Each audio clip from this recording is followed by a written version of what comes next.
I think that people who see this play, for one, they're going to see things they haven't seen before.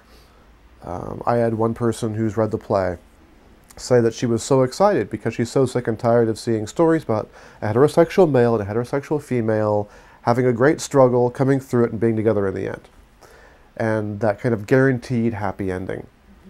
Whereas this play deals with homelessness, family illness, convalescent hospitals, struggles in relationships, bisexuality, being gay, being a female in what is still a fairly male-dominated workforce, the threat of layoffs, the death of the newspaper industry. There's so many issues that I feel all do tie together in a lot of ways, but you're going to get to come to this play and see things talked about that you don't see talked about anywhere else. There are themes that are often avoided for one reason or another because they're uncomfortable, because they're not easily fixed. And so just for that reason alone, that and the play does take some very unexpected twists and turns. It will keep the audience guessing. The very end of the play hinges on a question that is not resolved to the very, very last second.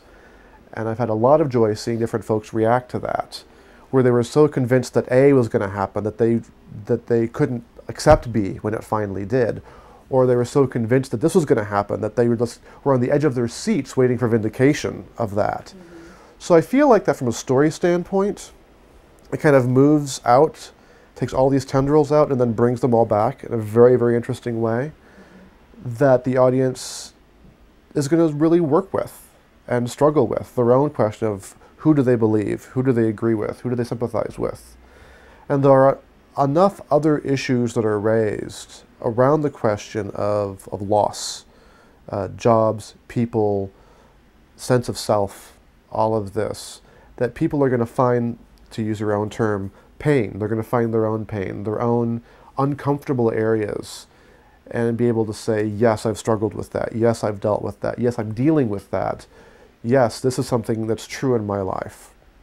And the play, while it gets very fantastic in certain areas, is at the very root grounded in that kind of reality and grounded in that question of what is real, what is worth fighting for, what is worth living for, what is worth dying for. And so I think people are going to come and they're going to be very pleasantly surprised at what this play has to offer them.